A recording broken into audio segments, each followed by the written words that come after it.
Well, good morning, everyone, and welcome to this briefing on enhancing technology commercialization by small businesses through SBIR/STTR reform. As you know, the Small Business Innovation Research Program and Technology Transfer Research Program are critical policy tools that federal agencies use to support small business R&D and innovation. While recent program authorizations have increased the share of agency budget set aside for SBIR, STTR grants, this briefing looks for what more needs to be done to maximize the value and commercial potential stemming from these programs. SBIR, STTR have been critical programs supporting innovation in the United States, as Chuck Wessner will talk about today. However, they can be improved, and we can do even more to strengthen them. I'd like to introduce our 5 excellent panelists and then turn it over to them for remarks. First will be Diane Palmentera, the President of Innovation Associates, a company she founded to apply science and technology resources from universities and federal laboratories to enhance the economic competitiveness of U.S. regions. Second, we will have Dr. Chuck Wessner. He is the Director of the Program on Technology, Innovation, and Entrepreneurship at the National Academies. Dr. Wessner really needs no introduction. He's a recognized expert internationally for his expertise on innovation policy, including his work in launching the National Academy's Innovation Policy Forum and conducting a congressionally mandated review of the SBIR program. Next, we'll have Jerry Glover. He serves as the Executive Director of the Small Business Technology Council. He's also an attorney with a brand law group in Washington, D.C., representing small businesses on SBIR-related issues. In 2006, Jerry was selected as the SBIR Man of the Year. He is an undergraduate and law degrees from the University of Memphis. And next, Rick Schindel, President of Zen Systems, is a longtime SBIR and federal technology transfer advocate. He is the editor of SBIR Insider Newsletter, and he has been honored with a Lifetime Achievement Award for Small Business Innovation Advocacy. Finally, Heidi Jacobus, representing the small business point of view and the success she's had in working with SBIR programs. She is the founder and CEO of Cybernet Systems Corporation, a commercial research and development lab specializing in software intelligence, robotics, and machine interaction from Ann Arbor, Michigan.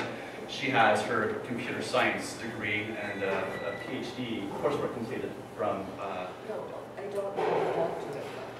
Coursework The company is the doctorate. The company is the doctorate. Yes, even better. I'm all but. Very well, from the University of Illinois. So thanks to you for joining us this morning, excellent panelists. Diane, let me introduce you for a few remarks then. Go ahead.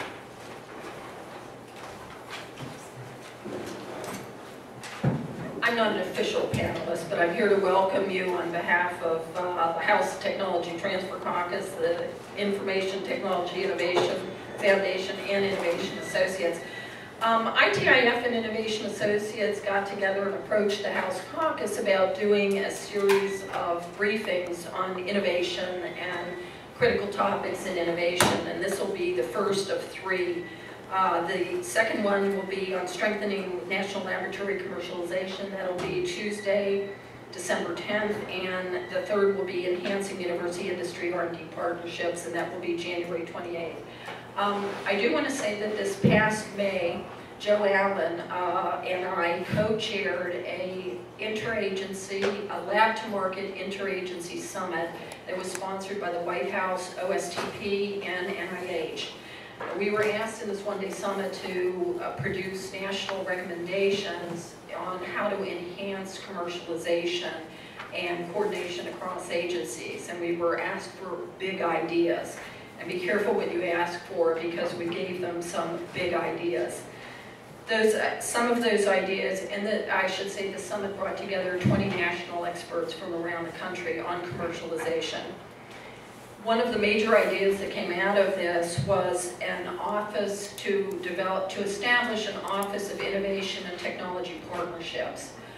We placed that office in OMB, but that is up for discussion, and we actually could be in many different places. But this Office of Innovation and Technology Partnerships we felt was important in order to better coordinate R&D and commercialization across agencies, to identify and disseminate and promulgate best practices, to develop basic metrics that would be consistent across agencies so that we can tell what was working and what was not, to advocate in the executive branch to preclude or mitigate disruptive bureaucratic interference or inappropriate agency practices that now discourage commercialization. We also felt that there needed to be greater input and genuine partnerships with the private sector and government on commercialization, better understanding of market needs and alignment of marketing needs. We also felt that government employees needed to have greater knowledge, experience, and connections with commercial markets, and that there need to be greater incentives in government agencies, including federal labs and others, in terms of incentivizing their employees to actually engage in technology transfer and commercialization. There are many, many recommendations, and the handout that was on the table as you walked in, recommendations from the summit, I highly encourage you to read. There are a couple, and Steve's holding it up right now. Lab to Market Interagency Summit. A couple of those recommendations were directed toward the SBIR program. While we believe that the SBIR program and STTR programs are some of the best programs in the world, that in order to stimulate and spur technology-based small businesses. They also, there's a lot of talk about commercialization, and there have been some increased expenditures on commercialization, but for the most part, the group believed that there should be greater flexibility and a greater portion of total SBIR, STTR funding devoted to commercialization. So again, I would encourage you to read those recommendations, and we're going to hear some, also that is available on our website at www.innovationassociates.us if you want to download those recommendations. And you can also provide comments to me at dpalmentera@innovationasssoc.com. With that, we've gathered a great panel, and I, at this time, will turn it over to Chuck Wessner from the National Academies. Thank you. And what we'll do after Chuck finishes remarks is take times for no more than 2 very quick questions. If you have a pressing question after his presentation, and we'll do that after each of the panelists. Take 2 questions quickly, and then save the rest of the questions for the end. Hi, it's a pleasure to be here. I'm glad to see that there's this level of interest at this hour in the morning. Particularly there doesn't seem to be coffee being served, so that's a good faith. I'll try and make up for whatever caffeine deficit you're suffering right now. But I'd like to talk about 3 things very quickly. One is, some of you may know, the SBIR program takes a proportion of R&D. So it's kind of important to have some to take a portion of. I'm going to talk a little bit about how it works, and then perhaps what we need to do. And does this work? Which clip? This right one? Okay. So, just a quick word, if you can read that. We're talking about innovation, and we're talking about innovation because we absolutely have to. We have a whole series of issues that we need to address, whether it's the opportunity to create new sources of energy or address things like disease resistance or drug-resistant tuberculosis, or to improve our national security. We have a great advantage in the U.S. system, as that we're actually pretty good at innovation. We are also the best in the world in technology transfer. The only problem is that we're not very good at it. Both those statements are true, and we have to capitalize on things that we haven't. Fortunately, the rest of the world works pretty hard to talk about emulating the U.S. system, but then not actually emulate it. You know, they want to start companies, but they want to make sure it's hard to start a company, and if you have to end a company, they want to make sure, like some of our friends in Italy, that it takes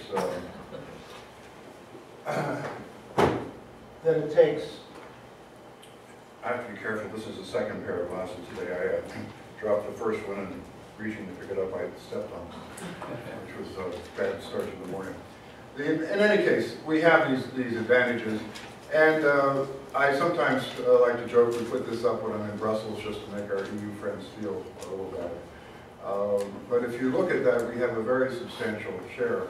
What's interesting, though, is a country like China has come from nowhere in 10 to 15 years to be halfway. You look at what Korea is doing. But when you break us out, now those figures that we have up there are perfectly legitimate figures. When you break it out, over half of what we have is, or about half of what we have is defense. And if you look at what we do in defense, it's really very important to note that much of that is later stage applied. And if you look, as Tony Tether, the former head of DARPA, has pointed out, you know, this is where our ITC money for the future is. This is what's going to be to help us in 15 years or in 20 years. Now, we may simply hope that we'll have no problems anymore in the world in 20 years. But if you don't want to take the very head in sand approach, we need to think very hard about this. I'm not condemning this, by the way. You have to have things in the defense community that work right the first time, every time. That testing is absolutely essential. We have been running a series of wars recently. But the point remains that we're making a very large health bet here, which is paying off. But we can't really defend ourselves with vaccines. So,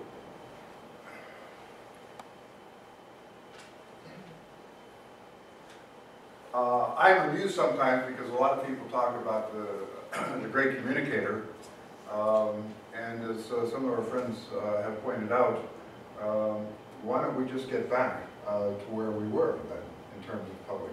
The importance of the public research is that it stimulates private research. And this private, this 2/3 private, which is a great asset in our system, has been moving closer and closer to the market. I was talking with a Microsoft executive last night at the academies. He was very much endorsing this. You know, with the pressure, the competitive pressures they're all facing, they just can't afford. The sequester has a double disadvantage. First, it is reducing our R&D. You know, the experiment we're running in Afghanistan is running about $130 billion a year. Our whole R&D for the federal government is about $144 billion. I would argue that the money here, that these reductions really shouldn't take place, and we should continue a slow increase over time. Why? Well, because the rest of the world is. The rest of the world is really gearing up, and we simply are missing the boat on this. And it's not just China. It's countries like Germany that have understood that they need to increase. For some of the smaller countries, you know, you've got a smaller base. But South Korea is certainly no longer in the small country category. Neither is Germany, and certainly neither is China. So one of our major risks when we're talking about any of our programs is complacency. And one of my themes here, which may make me a little unpopular, is that basically this program works really well. So why are we trying to fix it? We have a lot of other things we need to do. Why do small companies, why are they such a focus? Someone was telling me the other day that small companies don't actually create that many jobs. It's only when they grow to be big companies that they create jobs. Yeah, I guess you could make that argument. But that growing to be big companies is one of the things that distinguishes. You know, I don't know whether any of you can remember, but way back in 1998, there was no Google. My son asked me at one point whether I used Google much when I was in high school. And I said, well, no. And he said, well, what did you do then? How did you find things? I was trying to explain to him what a card catalog is, but he was not interested. Forgive me for keeping this so simple, but sometimes the graphics are pretty powerful. This is the problem that you have. We're spending $140 billion. We're creating new ideas. But new ideas, like Google, are not popular with investors. because they're not sure they're going to work. And that's perfectly legitimate. A lot of things don't work. So you need to get some capital. And if you don't get that capital, the ideas die, regardless of whether or not they're promising ideas. Everyone in this town always likes to talk about venture capital. I think this, and it's also echoed in Silicon Valley. I've talked to some entrepreneurs there, and I guess when their car breaks down on Route 101, they call venture capitalists for advice. But the point is that if you're looking for seed funding, there are two big secrets. One, venture has withdrawn from upper stage risk. They're just not investing there anymore. The other is that there are many other ways of finance. By the way, I want to be clear here. We're not condemning venture capital. It is what it is. It is a super asset for the U.S., but it is not the secret to our innovation system. The 725,224 deals is not what's driving the entire U.S. economy. Keep in mind that SBIR clocks in at about $2.4 billion. So what is SBIR? What I love about going around the world is people always say they understand SBIR. In fact, there was an article in a German newspaper, one of their leading newspapers yesterday, pointing out that SBIR doesn't work, it doesn't create jobs, it doesn't create companies. Erwin Jacobs from Qualcomm is wrong again. The three-phased awards is one of the distinguishing features. Why is that really important? Because we don't know either what's going to succeed. So you put small amounts of money in early, you follow that up when they're successful with additional awards. And one of the great things is that very often the government, over half the program, can actually procure the product. It also, which is not planned, attracts private sector investment. Why? Because you're de-risking the technologies. There are two phases of due diligence. Roland Tibbetts was really a very clever guy, along with his team at NSA. So its best practice features, we were talking about, and I don't condemn this, trying to share best practice, but let me tell you what happens when you tell the Army that there's some really great practices at the Navy. The answer is, so what's your point? The Navy works differently from the Army. Who would have thought? And I'd like to point out that the Pentagon and the NIH don't share exactly the same objectives. Some are trying to make sure we have whole and healthy bodies. Others are charged with disassembling our adversaries' bodies. So it's a very different type of environment, different mechanisms. It's competitive. For the economists among you in the room, there's no program capture here. It's a tough program to get in, but a third of the entrants every year are new. It's also large scale, which means that you get a portfolio effect, just like in venture. You know, one of the things I enjoy about venture is with the best minds, the highest paid people, they succeed about 2 out of 20 times on average. Whereas the dumb bureaucrats here in Washington can only succeed about 1 out of 10 times. So you understand the difference. Why do entrepreneurs like it? This is really very important. You get more money. You don't lose control of your company. You don't have to pay it back. You keep your IP rights. You don't own royalties. And you attract private investment. This is really important. I was up at Carnegie Mellon University just a few weeks ago and talking with entrepreneurs, academic entrepreneurs who had lost control of their companies very early on because they went to venture arguably too soon. They needed the money. When we talked about SBIR, the comment, and this was in the robotics lab, an amazing place by the way, just really, really cool. Their comment was, the next time I'll get some SBIRs. Adding a couple $1 million in undiluted capital is a great plan.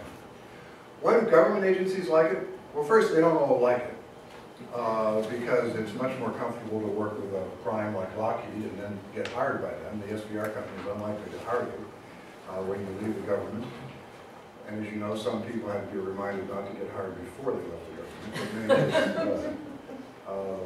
But this whole point here is it diversifies the government supplier base. It brings in competition. The sole source is a way of making sure those products, not everybody knows that if you have SPRs, you have right to a sole source contract. So that means you can actually provide it, or you'll be acquired. But all those things are good things. It's also cost effective in identifying dead ends. I'm so disappointed when people say, well, it doesn't succeed all the time.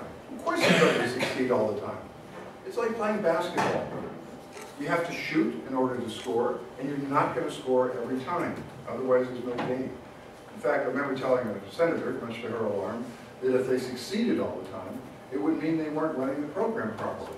She said, would you repeat that? And, you know, you feel a little nervous sometimes when senators ask you to repeat things. But the point is that if it's that easy, if it's sure it's going to work, and it's going to work all the time, then the program is junk. And it's not. It does take risks, which is why we like it.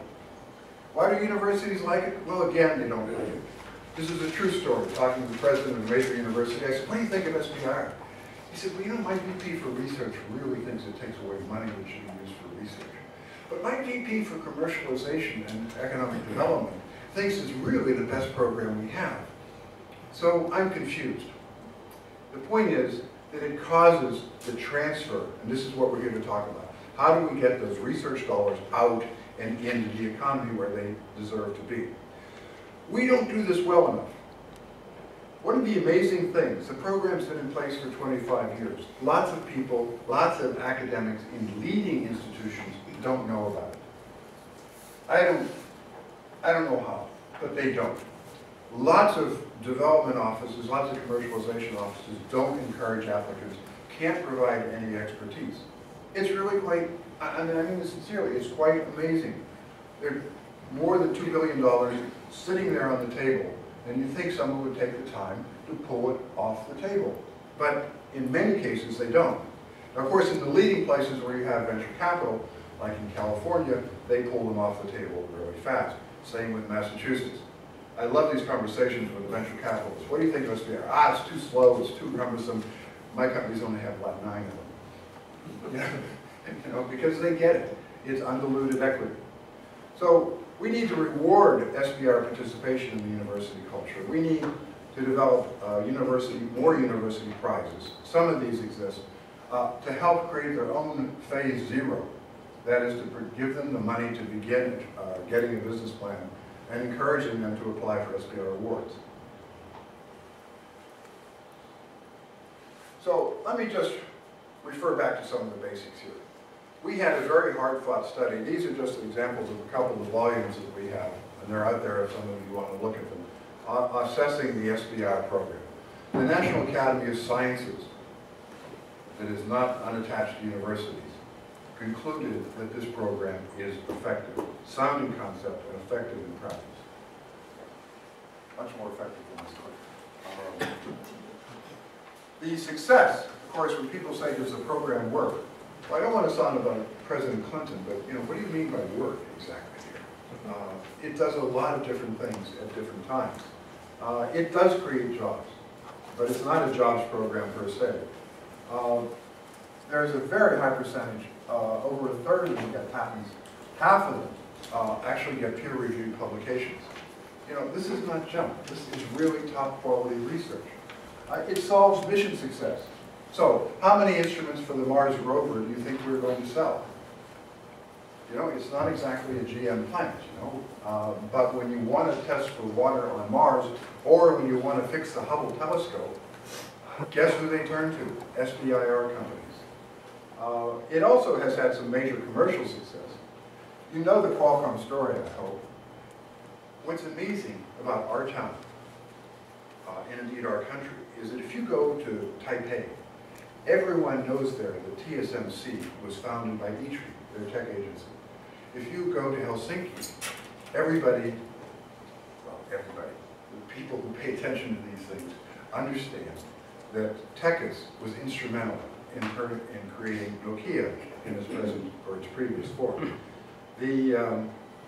Almost nobody knows that SBIRs were instrumental in Qualcomm's success in generating San Diego. You go to San Diego today, and you hear people who are well informed talking about how this all sort of miraculously came out of nowhere. It's like forgetting mom. You know, it's forgetting the federal government, billions and billions of dollars. You know, we used to just have the Navy base. God, I wonder who's funding the Navy base. You know, I mean, these go on for years and years with federal investment after federal investment, and then we talk about startup entrepreneurs.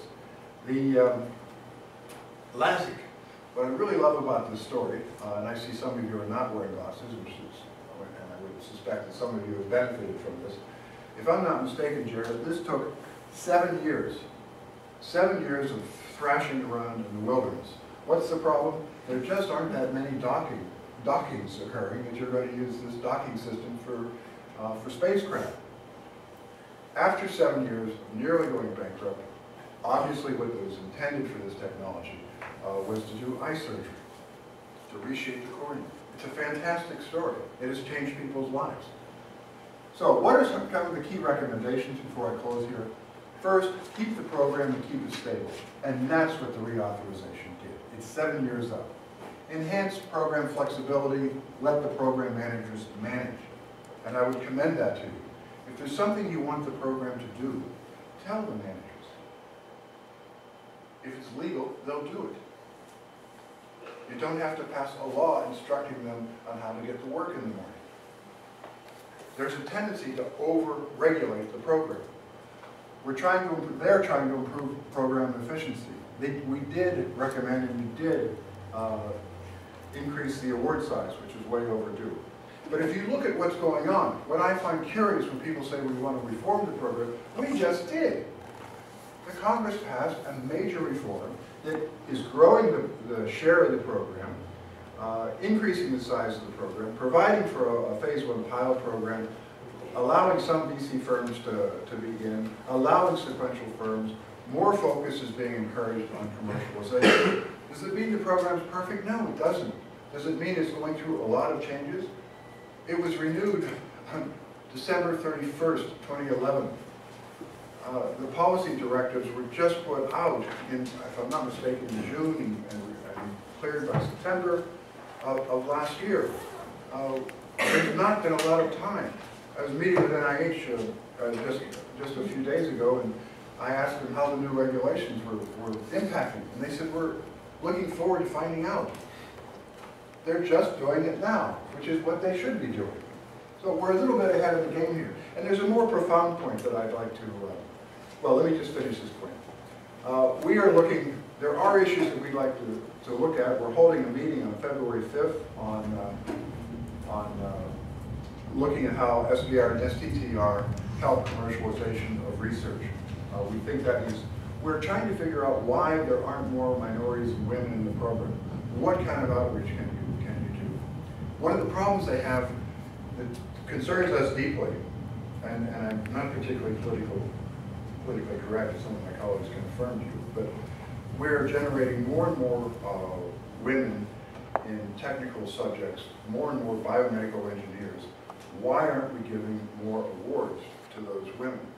Now, one problem seems to be, I don't know whether you're familiar with the old guy who used to pray every night to win the lottery. And finally, one night there was a flash of light and thunder, and a low voice said, "Help me out and buy a ticket." One problem we have with getting more women in the program is they're not applying.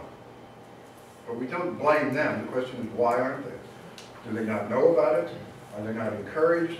You know, what's the deal? Something is not working, and we need to try and figure out what that is, without, of course, trying to balkanize the program. You start doing set-asides for any group, and pretty soon you've got money going to women veterans, women disabled veterans from underserved states. You get the idea. Pretty soon you've got junk. So the question is, how can we make this better? And my answer is, this program is pretty good. What we're not doing is funding the R&D at a growing level that we desperately need to do. We're not doing enough translational research support at NIH, and I think our NIH colleagues would be the first to agree with that. We have not only the Valley of Death, but the mountain of the FDA. How do you help those small companies get across that? So there are things that we need to do in this town, many of them.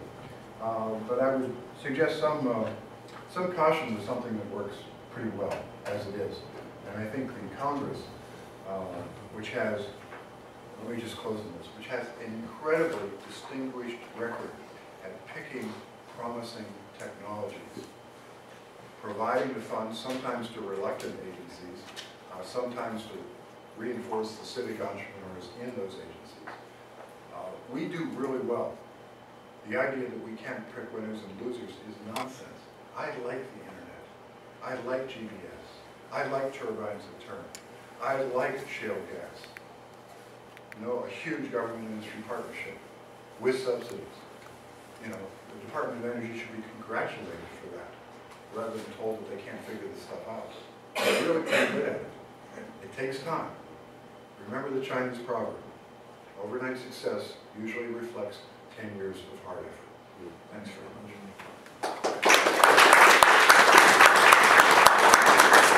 One very quick question for Dr. Wessner. So your focus went from, I think, federal research dollars to helping out the universities, not the federal labs. I love the program. I think it's great. I think if money went back in, some of that money could be used to fund scientist research, get the small company to work with the scientists who created the technology that came out of the federal lab. I think the program is right. It's my understanding that if a company wins an SBIR award, they cannot then give some of that money back to the U.S. scientists who need to help create that technology. That's not true. Not true. Okay. The law was changed, this is newly represented, it's a technical thing, but yeah. And the question, and the underlying question is whether the culture in the labs will permit that. You know, there's, I'm not trying to evade the point, there's both what is legally possible and then there's what is actively practiced and encouraged. And those are not always, you know, it's going to hurt your career. If they tell you it's a bad idea, then it won't work. I'm very interested in trying to get more transfer, perhaps not money back to labs, but transfer out of the labs. Well, it helps transfer. Yeah, well, we can talk about that more, but ideas like more entrepreneurial leave that is actual reality we can do would be great. Thank you. All right. Well, Chuck, thank you for a fantastic presentation. As you know, innovation never stops. Commercialization is always a challenge, and we'll now hear from Jerry Glover. Well, thank you. I'll have to confess to you quickly that I'm one of the slowest learners around. I followed Dr. Wester once 4 or 5 years ago, and I should have known better than to do that again, to let this happen. He is really good, so please lower your expectations. We'll sort of calm things down. Let me just start off by saying the magic word, jobs. Knowledge, information that doesn't lead to U.S. jobs is not going to be funded long-term continuously. That's the key critical element. We're going through a recession with the lowest recovery rate in recent history. Small businesses have brought us out of every previous recession. Job creation there is significantly down. The critical issue for us to figure out in the next decade is how do we take knowledge, information, invention, convert it to innovations, and then convert those innovations to U.S. jobs. That's where we are. Let's look at this. This is high technology exports. China is now twice as big as the United States. The European Union is more than twice as big. Germany is almost as big in terms of exports. Now, the reason I use export as the measure is because those were products that were manufactured in the United States and then shipped overseas. That's what we're talking about. And so we see lots of countries are doing a very good job. U.S. share of exports have gone down by 50% since 1980. So we've got a serious concern, we've got a serious problem. And let me just run through a couple of things. And the reason I think that the foundation, the Technology Transfer Caucus, and most of you in this room are concerned is we all know that the technology transfer rate is way lower than it needs to be. We need to be doing a much better job. We're focusing on SBIR today, and we'll talk about SBIR because that's the specific topic. But let's not forget, the real issue here is we know that's not going well enough. Now, let's see. Yeah, somehow we get to the next one. Oh, there, maybe this is it. Now, wait a minute, we jumped to the end. That's the one on the right. Okay, this is just a quick thing. Large businesses get 50 over 50% of the extramural dollars, universities 33%, small business, the little green up there, 4.3%. And let's look at where innovations come from. This is a study that the foundation did. It's probably my favorite study of all studies. If you look at the red line at the top, what you see is big business, Fortune 500 companies, rate of innovation. Peaked at 45% back in the 70s, has been down to well under 10% in recent history.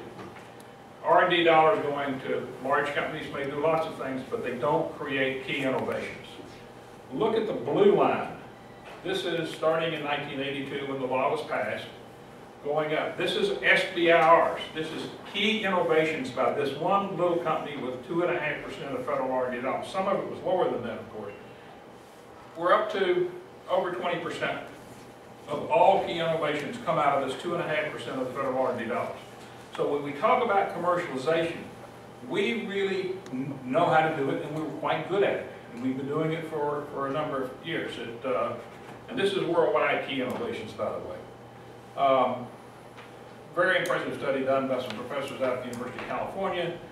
Universities pretty much stay under 10%, and that's always with cooperation or collaboration with somebody else. And this is just the SBIR little chart growing. You see that growing steady. You also can look at the number of scientists and engineers employed by small business, and you see that same trend going up rather dramatically from a low of 6, up to 38%. There's the chart showing that. Sorry. There's some things in there that I didn't. When it comes to commercialization results, universities basically get 4.3% return on the R&D dollars they receive if you use the measurement of royalties from licensing fees that universities get. Total of $2.6 billion, that's all they get. The SBIR program, about 50% of the projects in phase 2 get commercialized, and the generation is much better. Let me just give you a specific success story. DOD alone, Navy being by far the biggest, and John Williams is here. He and his bosses have done a magnificent job of doing what we're talking about here today, commercializing, transferring technology, up to $729 million. And when you add in the rest of DOD, you quickly hit $1 billion. So DOD's SBIR program is creating follow-on commercialization equal to about half of what the universities, or a third of what the university's total licensing income is. So the SBIR program, by any measure, has been a commercial success. Now, the legislation that was just passed and other things that have happened recently have really given a leg up on commercialization. For example, the commercialization pilot program was created, is in place, it's working well at DOD, it's now a permanent program. The civilian agencies have been given authorization to create civilian commercialization programs, use up to 10% of the SBIR money to commercialize SBIR technology. So far, no agency has picked it up. Congress specifically directed DOD to create goals and incentives for transitioning SBIR technology. The Eid-Skelton Defense Authorization Bill put $500 million into commercializing SBIR technology, and putting it in with the warfighter. $200 million more of it. So you can see that there's a lot has been done, certainly not enough. And the opportunity is there in authorization for a lot more to be done. I commend the study that you folks did. I wish the White House had already implemented it, put it in place, and said, let's go do these things. And I don't know that we need to put more emphasis on commercialization. I think perhaps maybe some of the folks didn't know how much we had done in the most recent reauthorization bill. But certainly having a technology czar in the White House whose job it is to make sure that we create jobs with our R&D dollars. Mission focused. The president is wonderful on these things. He says the exact right things, but it's not trickling down to the people in the field who actually have to turn around and implement these things and make them happen. So there needs to be somebody to constantly remind the rest of the White House and the rest of the government, this is a high priority. If we don't do a better job, the rest of the world is taking our knowledge and creating jobs in their country. They follow the SBIR program, they know what we're doing, and they're creating jobs in their country. When you look at exports, we go back to that first chart, that's got to be a depressing, I don't know how we get to it, but that's got to be depressing. When I was going through this, figuring out what to say and how to really drive home the issue of the urgent need to make technology transfer real. When I see what's happened to the rest of the world, when I see how quickly our technology goes overseas, then I say we've got to do a much better job than we've done. I commend the foundation for its work. I commend your panel in the White House for coming up with those ideas. And I certainly commend the Technology Transfer Caucus for one, being there, and two, recognizing the critical need. When it comes to patents, for example, the SBIR companies file more patents than all universities combined. When you think about it, 2.5% of the money going to these companies, they file more patents, and patents are a key indicator. We also know from another study that they're key important innovations that these patents generate are more highly recognized, meaning they're cited more often, their indication of more important patents. This program gets about 10% of what the universities get. Small business gets 10% of what the universities do. We have no Nobel Prizes. I can't think of a small business that ever got one. We need to take the knowledge and wisdom out of the university and drive it into the small business community where there's job creation. When you look at the innovation for big business, they're out of the business. They do not do innovation anymore. They don't care. So that's not going to be the force that drives and creates new jobs in a competitive environment. When I ask about what are recommendations, and I think it's important that we mention some of those, my first one, and I sent this to the White House, it was, I think, promptly ignored, to increase the STTR program tenfold. Force the universities and small business, neither of them like each other very much, put enough money in that pot where they'll actually get together and take those knowledge and take that small business entrepreneurship and expertise and take that technology commercialization. I certainly agree with creating a White House czar. I don't think we probably want to use that term. But let me just close in a comment that was in the Where Innovations Come From study the foundation did a few years ago. The results show that the SBIR nurtured firms consistently account for 1/4 of all U.S. R&D 100 awards, a powerful indication that the SBIR program has become a key force in the innovation economy in the United States. We've got to do more, maybe not the SBIR program, but something like the SBIR program. If you don't like it, come up with something better. But the key issue is jobs in America. That's what we should do. Thank you.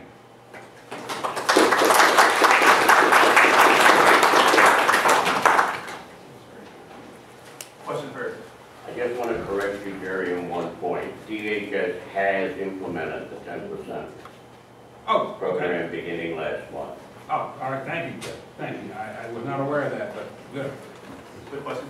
Yeah, good question. I haven't heard either of the first two speakers mention advanced manufacturing at all. When you talk about jobs, there's a question of these fabulous new materials or electronics actually making it into manufactured products in America.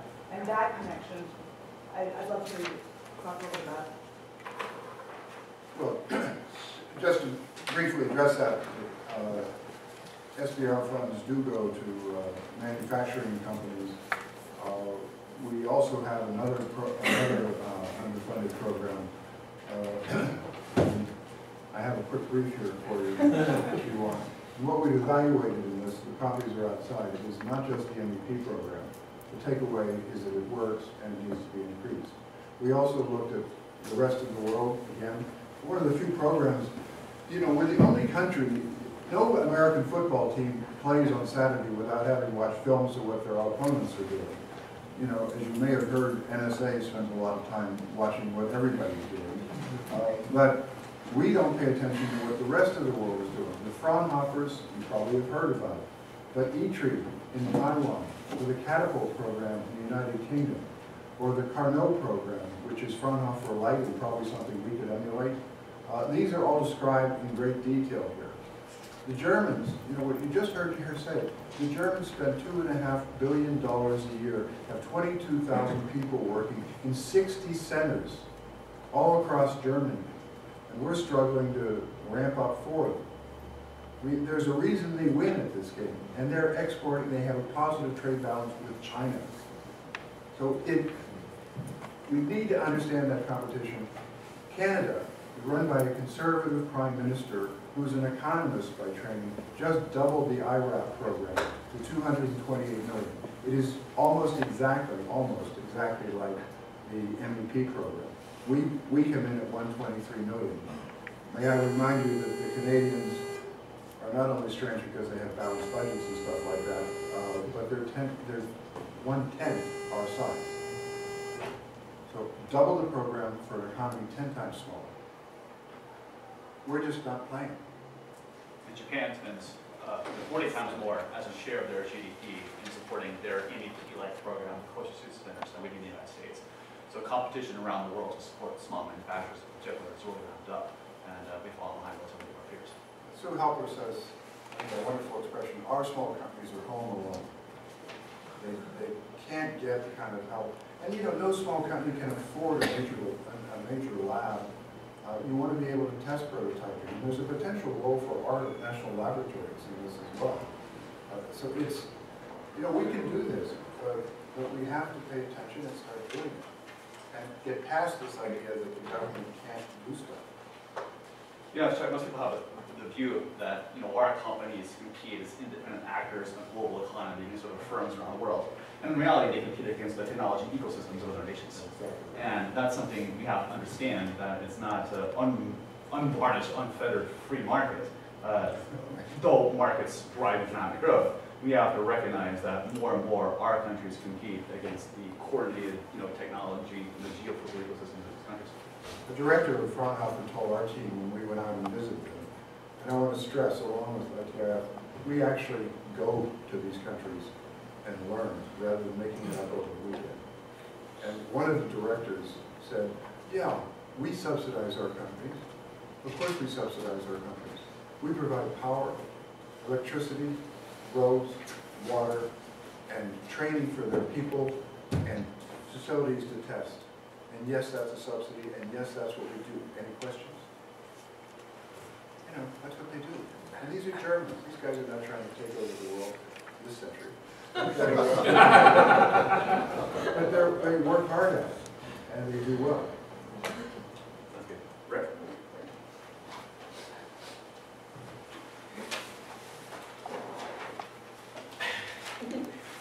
Usually I am not a speaker on the Hill.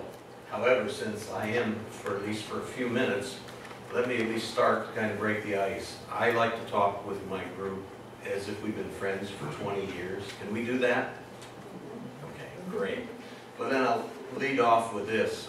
One of my idols, Harry Truman, when he was elected senator from Missouri, first election, here comes this man to D.C., to these wonderful buildings. And he's looking around. I actually have a recording of Harry talking about this, so I'm going to try and emulate him. And he said, I was just flabbergasted. And along came the Senate Majority Whip, Ham Lewis. Now, Ham Lewis was known as the best dressed senator of all time. And, you know, a guy with a big beard, big bushy eyebrows, and things like that. And Ham Lewis goes up to Harry because he heard Harry from Missouri was not a college educated gentleman. Although he read every book in the Independence Library. Now, Harry, don't let these people intimidate you. You're going to spend the first 6 months wondering how you got here. You're going to spend the rest of the time wondering how everybody else got here. To where Harry went on to say he doesn't know how ready he was. So, anyway, with that as the icebreaker, there's been several things brought up about our federal labs / national laboratories, how some of this stuff interfaces with the SBIR program. You just heard, for example, from Dr. Westner, no one person or group, the group that he represents, has studied the SBIR program more in depth and for a longer period of time than has Dr. Westner. By the same token, no one person alive today has worked with SBIR from its inception, shepherded it into reality, and champions for it today, as does Jerry Glover. So those two sources, they're as good as it gets in their particular lines that they're talking about. However, when talking on the Hill, more often than not, the items that are mentioned that are retained are the ones that one on the Hill or their bosses agree with.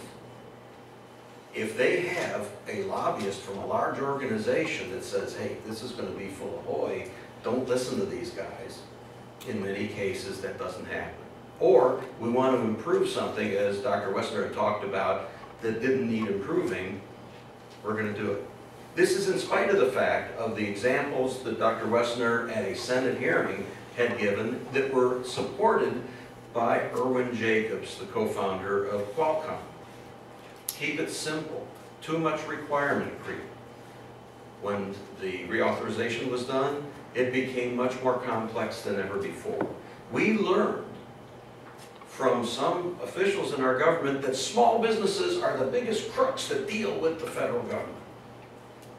NASA especially, $250,000 of overcharges. Wait a minute. Out of $40 million in grants they did that year, $250,000.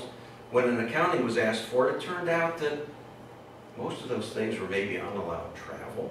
Or, you know, there's some things, and plus there are small businesses that are not on the up and up. We all want them to go ahead and pay their bills. We want them to get caught.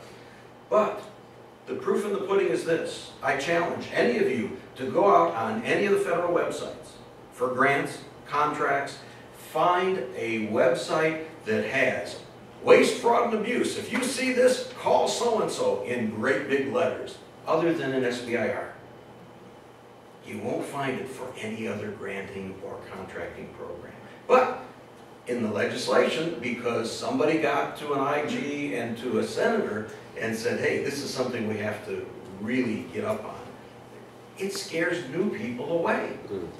Not that these new people want to go ahead and break the law, but now there are so many more laws. We have to register now with SBA. We have to go ahead and take a look at commercialization indices. It was talked about the mills. Boy, these companies that win award after award after award. Let me give you a website address, SBIR.tv. That website address is one that I run to, that has excerpts of testimony that expert witnesses, such as Dr. Wessner, such as Irwin Jacobs, such as Jerry Glover, have given to these particular subjects. You will hear them stating why and how these things are, most of which were ignored. So anyway, you probably now know that I'm kind of a curmudgeon. My company's In Systems does some work with the federal government. Any work that I do with the federal government, or my company's done with the federal government, it is always explained that my advocacy for small businesses come first. And if that gets in the way and whatever, I'll help you segue over to another more appropriate contractor. It's not that I'm that great a guy or a lousy guy, probably a lousy businessman. Okay, you don't want to do that. My father was an unsuccessful inventor. Everybody told him it'll never work. 1935, he put this stuff together. He made it work. It was one of the first ones. Couldn't raise a dime to do it. Stupid idea. My father was the godfather of automotive air conditioning. That was at a time when even a heater in your automobile was optionally put. So he never did well with that. Now, let's talk about federal labs. And now, definition of terms. You'll hear the term national laboratory. I didn't see what time, Stephen, I didn't see what time I started, so you cue me when I'm with the hook, please. National labs are mentioned all the time. Well, national labs are really a subset of federal laboratories.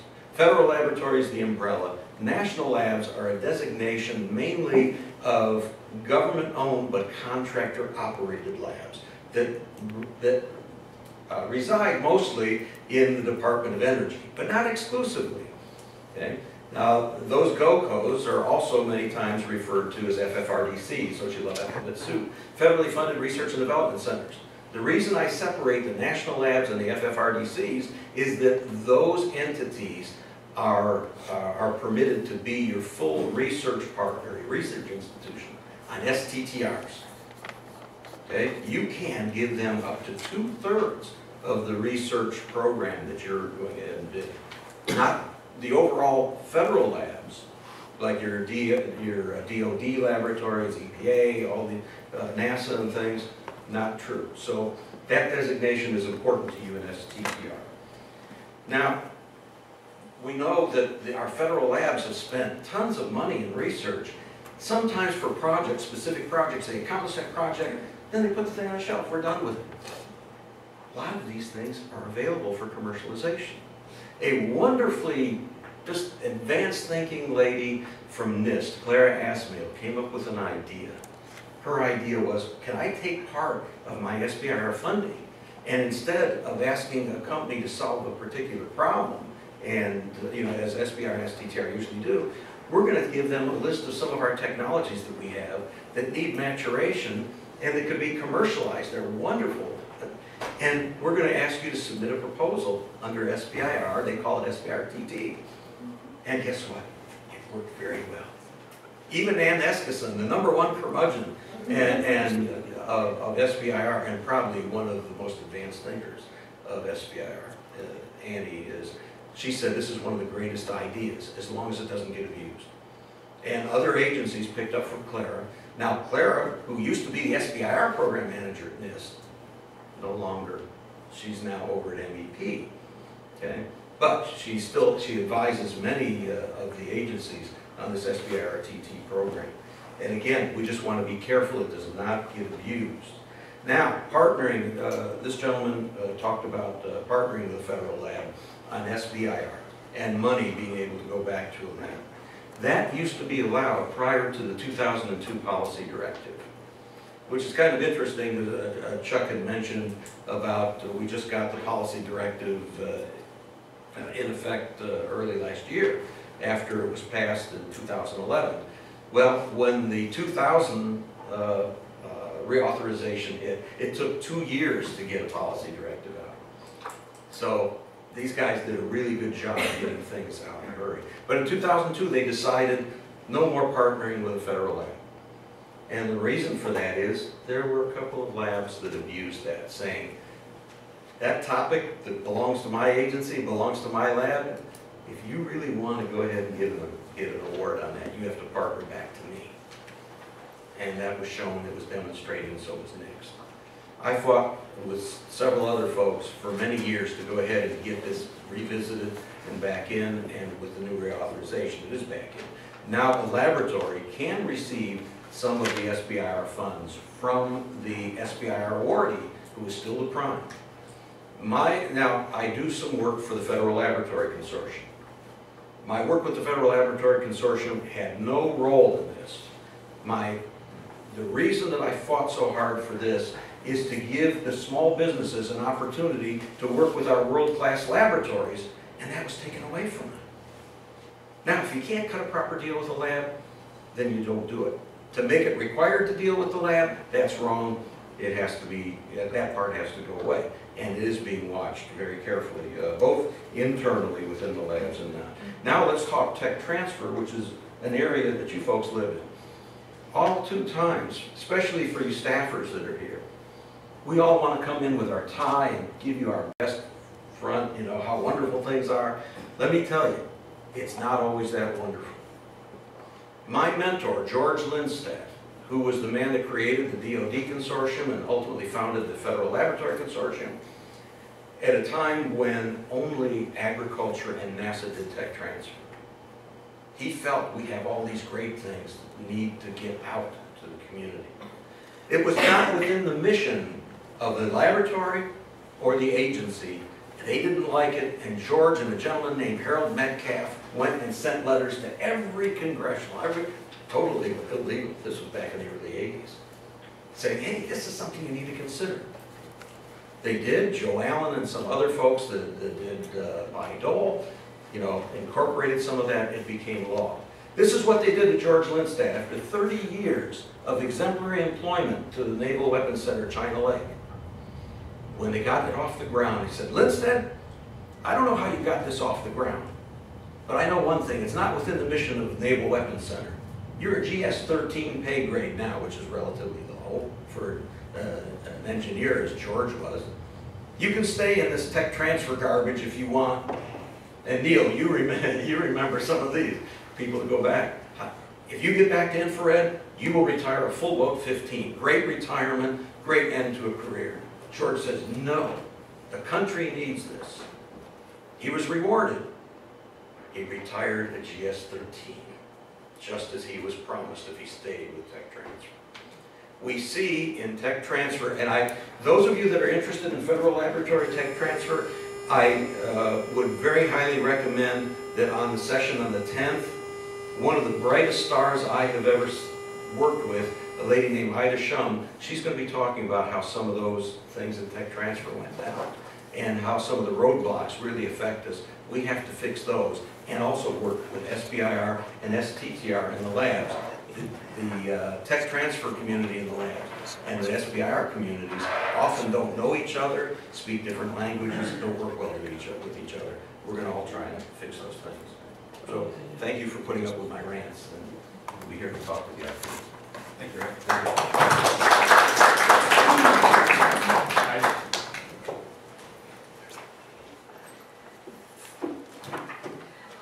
Can everyone hear? I'm a very unlikely entrepreneur, and I want to tell you a little bit about my story and how SBIR had an absolute critical role in my company's development. As we mentioned before, I did not finish my PhD.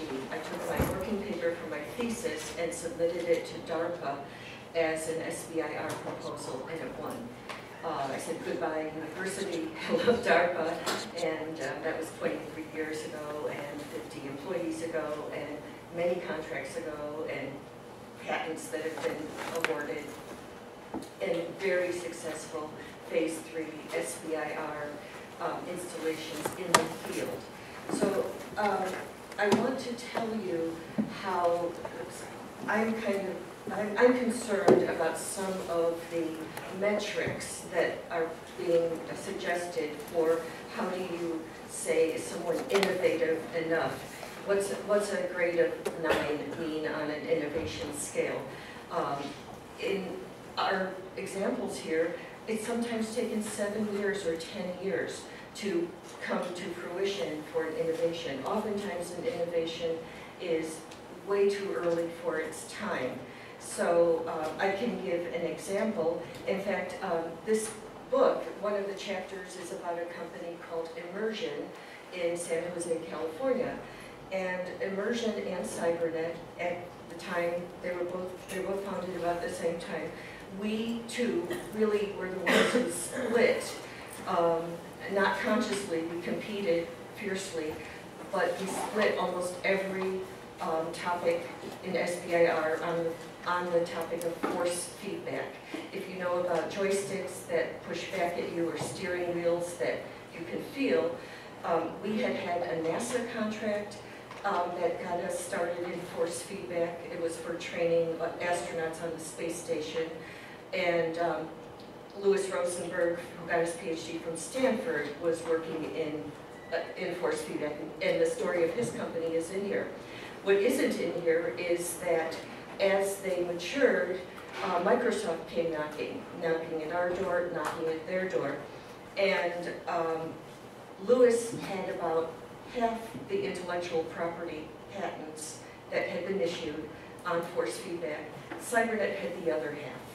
And we decided to get together 2 SBIR companies. We bundled our intellectual property, and Immersion was able to license the technology to Microsoft. It's a huge SBIR unknown story because it's in the background as a license that enabled the first wingman joysticks to be commercialized. But for SBIR, that technology wouldn't be there. I'd like to draw a contrast between the DoD SBIRs and the health SBIRs. Most of what I hear on the Hill are people talking about the medical cancer cancer survivals, save a baby, orphan diseases. On the medical half, well, fully 50% of the billions in SBIR is in the Department of Defense. And we're really not given quite as much attention because it's not quite as flashy of stories we can tell. But 7 years ago, we got a phone call from a sergeant in Kuwait who said, "We have a problem, can you solve it?" He had found us through an SBIR listing. We, Cybernet, had been doing a project on computer vision recognition of mortars going into a storage facility in Picatinny Arsenal. So that had been on the web. They did a word search. They found us. Well, it turned out they had a very, very big logistics problem. The problem was that in Kuwait, there's a repository of all the unused ammunition. So soldiers go out in the field and they're given known ammunition, 50 cal and under ammunition to carry on their bodies. And it's lot numbered ID'd, and you know the quality control is there, you know what factory it came from. When they come back, they have extra. Extra is a good thing, and they usually come back with a reasonable amount of extra. When thousands of soldiers come back with extras, it becomes a great big mound. And the mound of unused, had been out in the field, now disassociated from its lot, ammo was 20 feet tall. And it represented millions of dollars of value because that ammo could be used again if it was inspected. The 50-year method for inspecting it was by hand. And there were courses given in McAlester, Oklahoma, a schoolhouse for quality control people on how actually to pick up a round of ammo and look at it for dings and dents and the color of the tip and so forth and put it in the right box. There were 100 people in Kuwait, contractors, who worked 12-hour shifts round the clock doing this. And it was enormously expensive, as you can just imagine. And another part of the expense was that they, when in doubt, threw it out. So there was a lot of waste because of overcaution. They didn't let bad things through, but they did throw good things out. So it was just a serendipitous match between our SBIR and who would have known there was a problem in Kuwait that the Picatinny Arsenal warehouse problem would solve. But they called us and said, "Can you solve it?" We said, "We're engineers, send us a spec." So they sent us a specification. And we looked at our computer vision software that we had in hand, and we had a lot of it in hand from SBIR programs that we had executed over the past 10 or 15 years. We also had a lot of mechanical engineering experience. We're in Ann Arbor, Michigan, which is very close to the Detroit auto industry, and we had within a 50-mile radius of Cybernet all sorts of tier 2 manufacturers, mom and pop shops that supplied conveyor belts and shaker tables and compressed air units to the auto industry. So what we did was we basically made a jigsaw puzzle in a CAD system, and we put together a design for a material handling robot. I wish I had a picture, sorry, I didn't know we could, but imagine something that's about 12 feet long and about 10 feet high and about 7 feet wide. Looks sort of like a combine. It's painted a green color, which is a required ammunition green. There's actually a spec for the green paint that it's painted. And it basically takes shovelfuls of ammunition and shakes the dirt off of it and puts it up a conveyor belt and drops it down a channel and uses lasers in a circle around it and takes line scan pictures, unfolds the picture into a topographic map. At very fine resolution, you can see little hills and valleys of where the dings are, where the dents are, where the rust is, what color the tip is. And newly, we've added looking at the end cap to see if we can read the number on the end cap and whether the end cap is loose. Now, but for SBIR, this would never have happened. If I had to have had a venture capitalist involved in being awarded my SBIR, it never would have happened. In the fullness of time, there will probably be 20 of these machines in the world. It's not going to be sold at Kmart. It's just the inspection that it does is much higher quality than is required in a normal factory. So people ask me all the time, well, why don't you take that Army inspection machine and go to Ford Motor Company?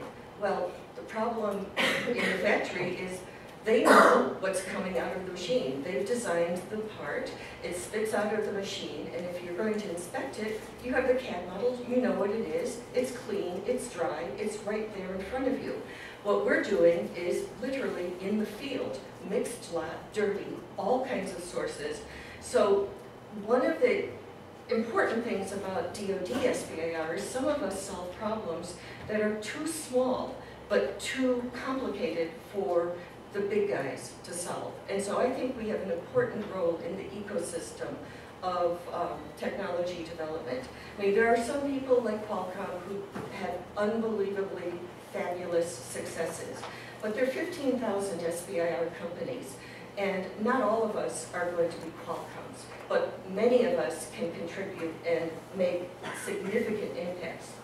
So the impact of this ammunition sorter, which was first installed 7 years ago in Camp Arifjan, Kuwait, is that probably in the hundreds of millions of dollars. And I can back that up because a general stood up at the Association of the U.S. Army in the first year it was installed and said to the audience, the machine had saved $27 million in its first quarter, in its first 3 months of installation.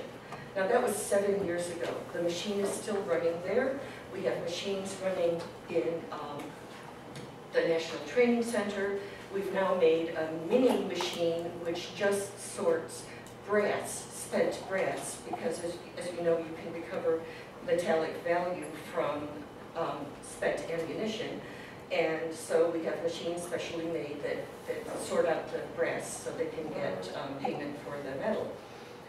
So, really be cautious about thinking about how venture capital has to be involved, because they never would have wanted to be involved in my kind of company. And I think we have a very important role. We hire STEM graduates. You know, I didn't even know what the word STEM was, but the reason I'm an unlikely entrepreneur is that I had no business background at all. I was just good in math. And because of that, won scholarships to good schools. Neither of my parents finished high school. So I wasn't brought up in a world where I would know like how to start a business, how to do a payroll. SBIR has a hidden value, and that is that the contracts you get are very rigidly formed, where you have to submit your hourly rate, your rental, your equipment costs, and it teaches you how to compute your overhead rates, your administrative rates, your weighted average job rates. So it leads you by the hand into forming a business. And it also helps you learn about job cost accounting, which is very important. You can't just have any kind of commercial business big bucket. You have to segregate the costs for the NASA job from the Army job. So it's really, SBIR is so important in so many ways. I don't know what my time is. If you can go ahead and wrap up next minute. Okay. There are congressional issues that I think SBIR, that you all need to understand. And that is, we made this ammunition machine on an emergency basis in Kuwait. So we made the first one. And then it came time to make a second one. Well, it turned out there was no way to pay for it. Why? Because for 100 years, or for 50 years, the job had been done by hand, by people. So all the money for this activity was in a bucket called Operation and Maintenance Army, OMA. So that money was colored a certain color of money. And literally, that money could not be used to buy one machine that would replace 100 people in OMA dollars And our machine was run by one GS-12 in comparison to the 100 contractors. Literally, no way it could be done. Four-star generals tried, it's not possible. Pentagon tried, it's not possible. So we had to get a senator to come in who had the Army base in his district, and he gave us bridge funding through congressionally directed money in order to get the second one done.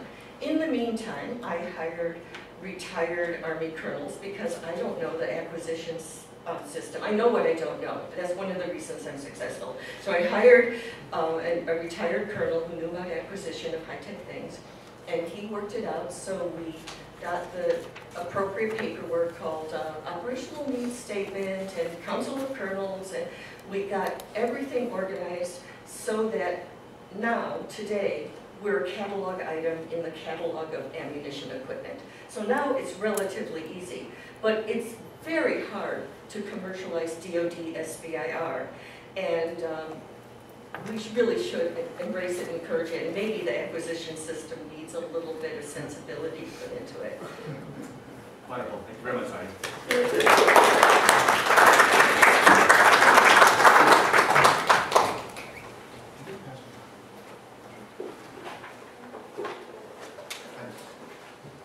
So before I joined the Information Technology and Innovation Foundation, I worked in private sector consulting.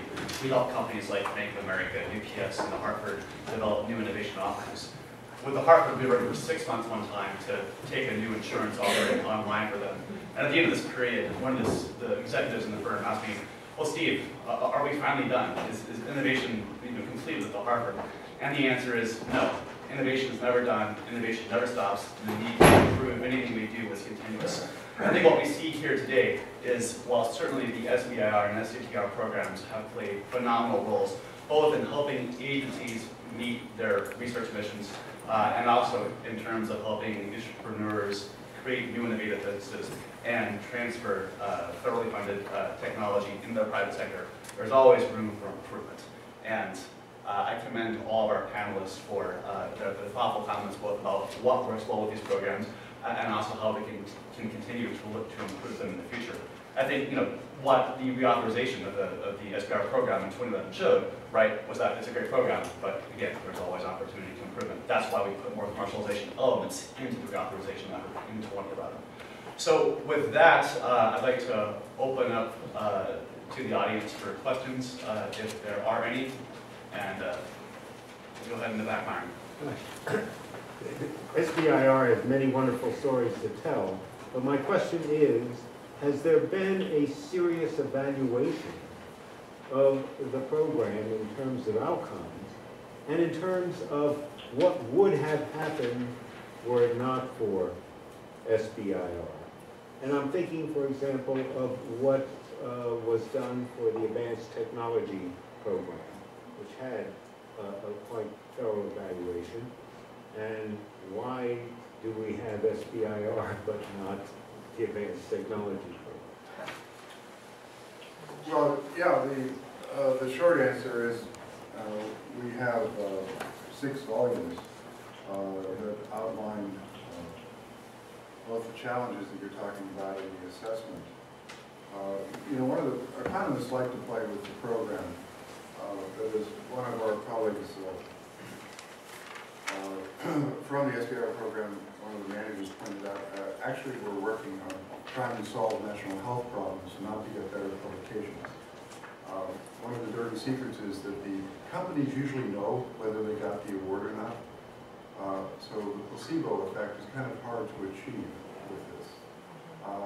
Our field surveys, 7,000, showed that there's about an amazing 60% of the awards eventually reach the marketplace. Let me caution that figure. Some of them may well be that I sold one to my mother, okay? They're not all, like in venture capital, which is a reference group, not a comparative, because venture capital, remember, is downstream, where it's safer. It's the bottom 3%, or the top 3%, where you get some of the really big hits. You also raise an interesting question: what part of the success do you want to attribute to SBIRs? I think applying for SBIR is often a surrogate for a very capable CEO. But to try and credit an SBIR with all the success of Heidi's company, I think would be silly. And could I just point out in passing, what you have seen here is a guilty party. This is the dreaded multiple award winner, the dreaded mill. She continually meets national security needs by building capacity, by building expertise, by being agile and dedicated. So when people say that there shouldn't be mills, they should, first, how many is a mill? Well, more than I got, I guess. I mean, what's the appropriate measure? Our research shows that the only distinction should be what are the needs of the government, what is the quality of the proposal, and how well did they do the last time. And that decision should be at the program manager level. But to close on your point, this program has been more thoroughly studied, I would submit, than nearly any other program that you have up here in Capitol Hill. It's being copied around the world, not by people who love us, but by people who want to beat us. And as you heard, I think Rick pointed out, if you know of a better program, let us know. We're happy. But the geniusness of this, of phasing in slow, and you do get transition to venture capital, you do get transition to private companies. They buy these companies because they are innovative. So, yes, there's been thorough study. Yes, it works. It gets to the market much more frequently than people think. And it's difficult to measure. Remember the Mars rover. Remember the Hubble telescope that I mentioned. Both of those were done by multiple award winners who had built a capacity and were able to do it. May I add something to that? Cybernet started and still does robotics. Robotics isn't a one thing. It is mechanical engineering. It is control theory. It is electrical engineering. It's software. It's man-machine interaction. It goes on and on. There are many disciplines that contribute to robotics. And therefore, the fact that we had many SBIRs that contributed to our expertise in automation and robotics isn't surprising. About 6 years ago, we competed in the DARPA Urban Challenge, and many of you have seen the Google car and the Smithsonian. We were in the end of that competition. We got there all the way using $50,000 of parts and the knowledge from our 10 years of SBIR. Google has gone on to make a big, what looks like it'll be a commercial success in cars driving on highways. But what we've taken is that technology, and we're working for the Army on a retired Marine Corps autonomous armored vehicle called the Gladiator, and we have resurrected the Gladiator project with our robotic DARPA Urban Challenge expertise, and are bringing that to the Army.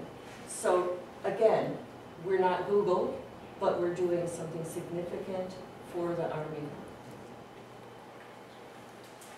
Go ahead in the back. Yeah, has anyone ever done a study that distinguished between SBIR, where the output could be procured by the program that funded it, versus program SBIRs where, such as I'm at energy efficiency and renewable energy, and all of our stuff, we're not going to buy it. It's supposed to go out to the market. And it seems to me that, the Heidi's story about, filling a mission need, that the success of those types of projects, or at DOE, for example, the small business that builds the infinite strength, zero weight detector holder, for the high energy physics people, those people are building something super duper expensive and specialized that is way, way beyond what the commercial market would be interested in.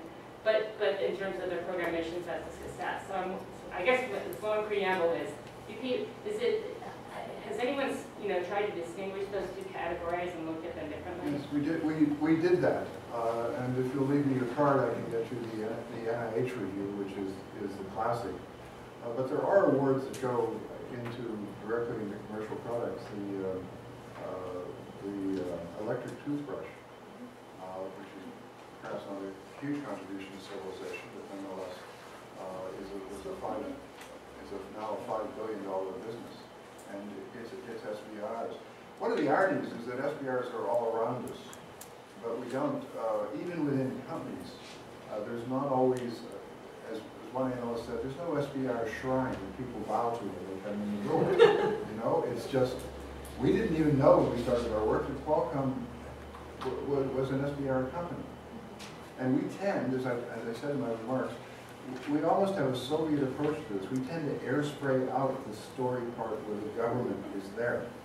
We really don't like to admit. I like to joke that the younger kids seem to think that the nuclear industry was founded by Nuke and Lear in a garage somewhere. And as you know, the civilian reactor was first put up in Shippensburg, Pennsylvania, not far from where I'm from, Pittsburgh, by a group of entrepreneurs led by Admiral Rickover and his naval officers. That's how we got that industry started. And we leave that out. We leave out the role of the Navy and the Radio Corporation of America, RCA. We leave out the role of the Air Force in Alcoa, the Aluminum Corporation. Those names are not accidents. These are actually companies that were built by the government.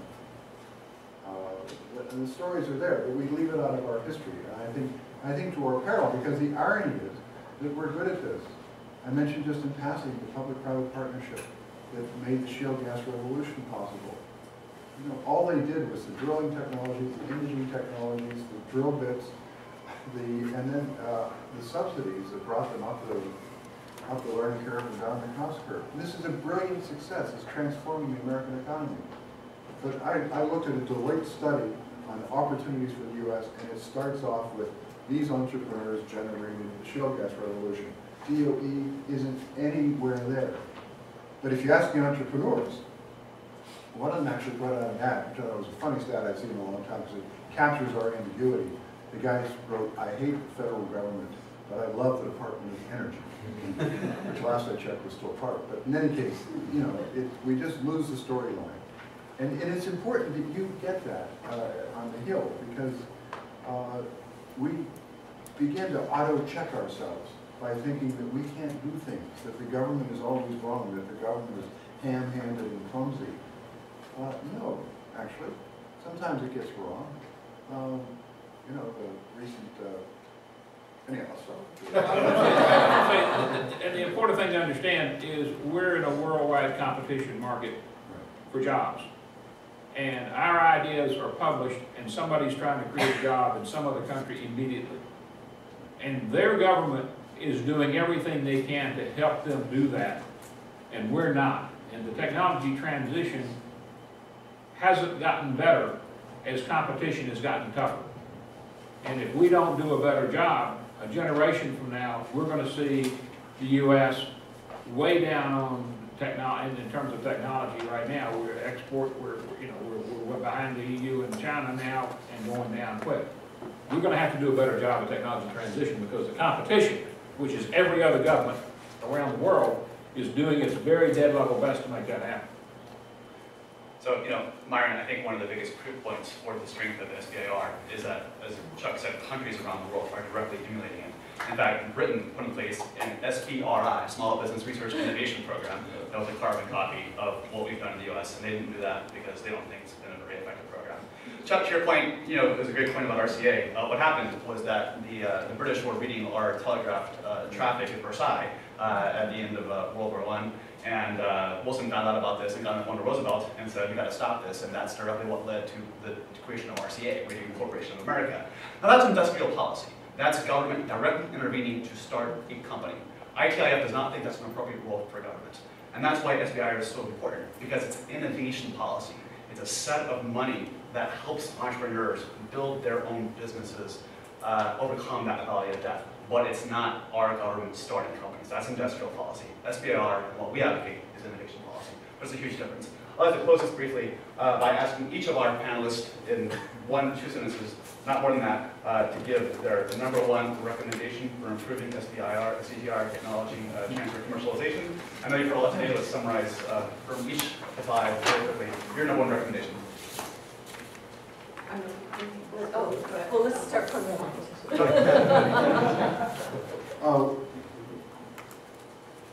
One sentence. The short point is that we have to let the program settle through a whole series of intelligent changes which were made. And I think there's a tendency, as I said, to focus on an existing program and play with it in a sense, because we're not doing the other programs. We did, the Hill did, in the 1980s with the Japanese challenge. You did VITO. You did the SBIR program in 82. You did the Cooperative Research Act in 84. You did the Omnibus Trade and Competitiveness Act in 87, 88. You did Semitech. You did the Semiconductor Trade Agreement. You did trade agreements in textiles, in steel, in automotive. Why are there so many automotive producers here? Because USTR told them to come and build it here. That's why. So I think what we need to do is to look boldly forward on what we need to do to address these very unique challenges we're facing. The money is not big, and we can do it. And what Jerry just said, in one sentence, we spent 500 pages saying on rising to the challenge. And the basic point is that the paradigm that if we invented here, it would be manufactured here, has collapsed. And we have to claw back some of the manufacturing. We're not trying to freeze global allocation of production, neither desirable nor possible. But we have to pay attention to it. As Jared said, they're paying attention every day. If we could just pretend it was football, we would be okay. But we don't bring that attitude to our nation's competitors. Thank you. One sentence. One sentence. I think Congress needs to have serious oversight and hold the government accountable, including the White House, in saying whether the technologies are, but who's in charge of making sure the government technology gets transitioned into U.S. jobs. There needs to be a focus in the whole government, and that report that Diane did and the White House folks did needs to be followed through, needs to be implemented. Incorporating the last 2 sets of comments and the phrase that Einstein's theory is relatively simple, I'd say with SBIR, the implementation is simplicity, common sense, education, and partnering. SBIR 23 years ago when I started was much simpler than it is now. Much more straightforward application process. I think some of the decline in applications might be because of the complexity and fear people had of entering government contracting. So the program has worked. It is working. Let's try to keep an eye out for, a smooth sailing for it. Great, thank you.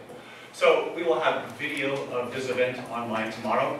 We'll also have a write-up of summary policy recommendations that we'll email to you all. I would like to thank you for attending, thank all of our panelists, and I would like to invite you all to the next 2 events in our series of Enhancing U.S. Competitiveness. On Tuesday, December 10th, right here, we will be meeting on strengthening DOE national laboratory commercialization, and on January 28th, right here from 9 to 10:30 a.m. On enhancing university, industry, R&D, and private sector partnerships. Thank you, everyone.